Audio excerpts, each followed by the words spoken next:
everyone. Okay, it is the 9th day of Shorty September, and today's project is By Grand Central Station I Sat Down and Wept by Elizabeth Smart.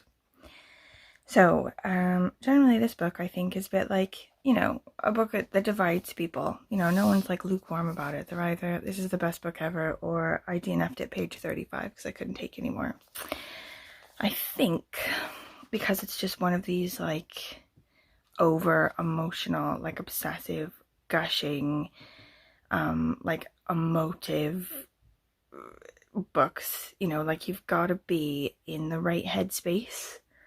And I've woken up today, it's a bit crap outside, I'm feeling a bit cynical, like I think I may have accidentally woken up in the exact wrong headspace, and I'm worried about it. Like I'm contemplating switching books and then trying this one another day, like maybe a sunny day, a nice day, or maybe a day when I'm just really sad. Like sometimes just when you're feeling really over emotional and like maudlin and maybe like a bit hungover, maybe a bit still drunk. This is the kind of thing that works perfectly. But like I'm gonna give it a try, I'm gonna give it a go for a couple pages and see how I'm feeling. I may have to switch to something like I've got The Last Night at the Lobster still to read, and that might be a better book for today's headspace, so I'll let you know. By the way, I do think I forgot to say what this book is actually about. It's like, the premise is this woman falls in love with a poet just through his poems, and then she stalks him. She like writes to him and like finds out where he lives and everything like that. And then pays for him to come back from his like English teaching posting in Japan. But when he comes back with his wife. And then they have this like mad affair, this like passionate love, and have 4 kids. But I think he does eventually leave her. He does eventually go back to his wife, I think. But anyway, the book itself, I think, is just about this wild love.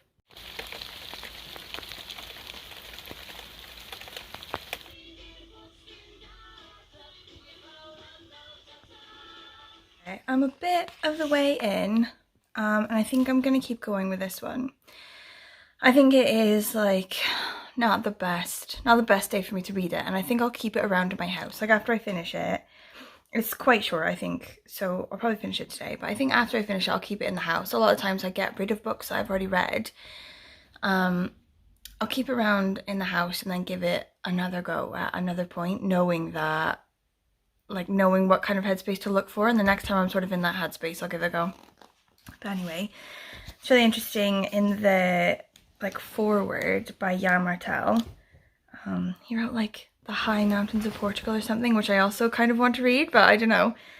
He says, read this book aloud because while love is the theme, language is the plot, the character and the setting. It's a perfect book to be shared, to be read aloud to someone. And hopefully as you're doing so, you'll find yourself waking from a 100-year-old slumber. And I feel like, that's a thing. I might try that today. Like with books where the language, is like the main thing.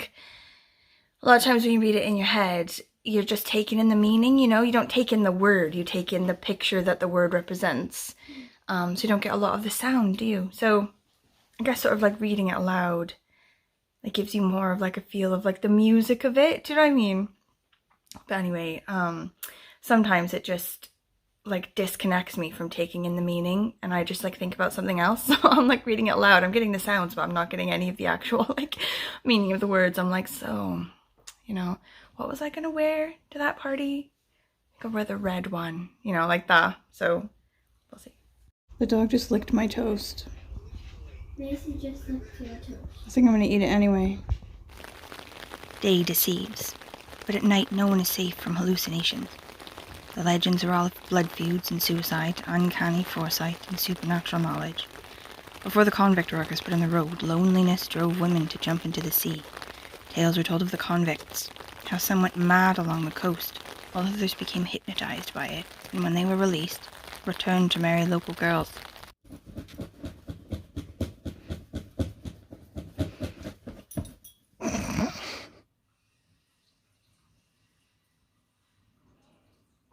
make a response is like rousing a heavy sleeper who longs to remain asleep.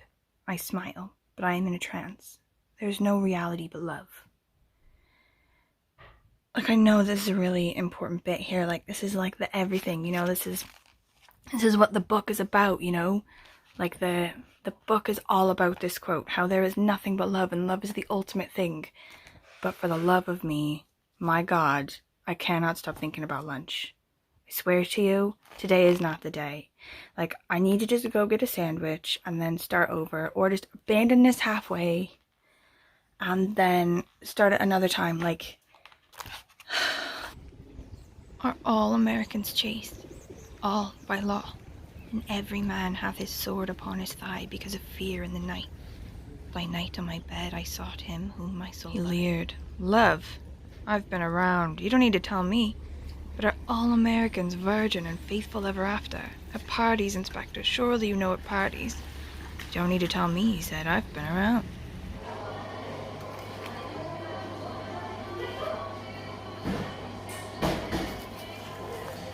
So I was contemplating giving this book up for today. I'm like doing it in a day when I had a better headspace. But it's hard to know when that headspace will be, you know? Like, what if it comes upon me suddenly and I'm like, you know, not in my house, or I'm, you know, can't read. And like, it could be just years before I'm like properly ready. And also I am interested to know what happens at the end. Like, I have a vague idea, like I know the synopsis and everything, but I do have an interest in how it turns out. So I'm gonna keep going with that. And just hope for the best.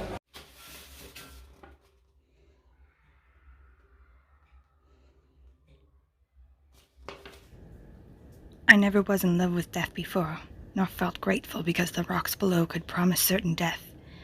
But now the idea of dying violently becomes an act wrapped in attractive melancholy, and displayed with every blandishment. Okay, I finished it. And my thoughts, I think, are that it's gorgeous. It's obviously gorgeous. You know, the language, it's...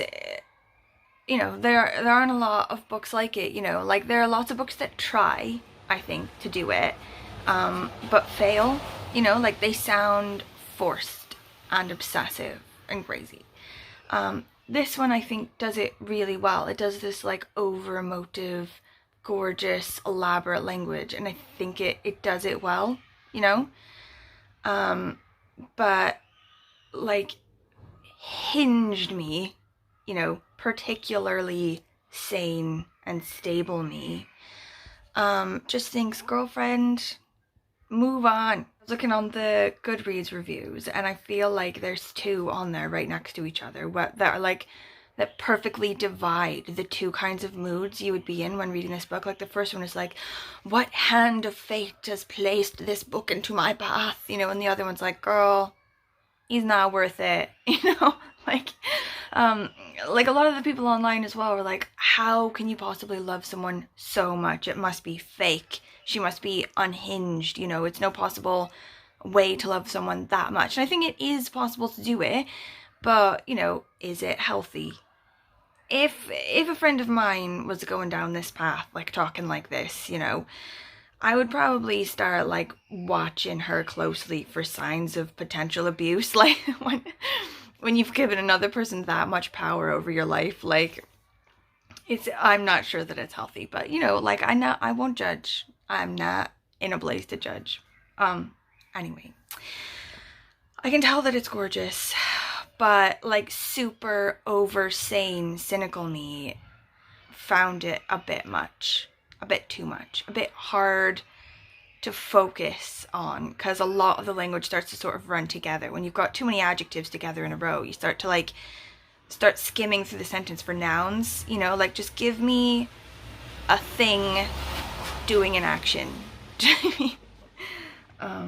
But I can tell that delicate me, like maudlin me, potentially drunk me, there is a place in her life for this kind of book.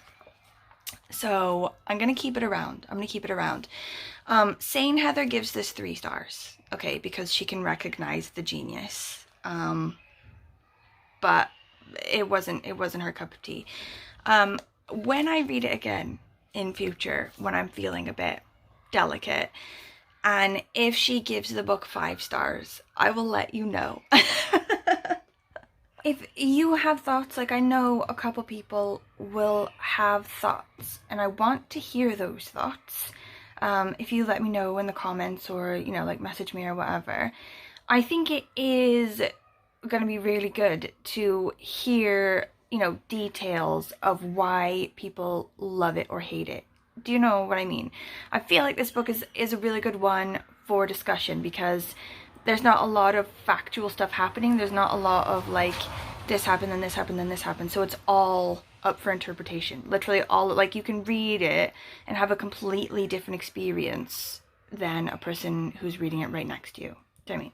Anyway, so please let me know your thoughts. Okay, I'm now moving on to safer waters for the cynical version of myself, and that is Last Night at the Lobster by Stuart Onan. So this is tomorrow's book.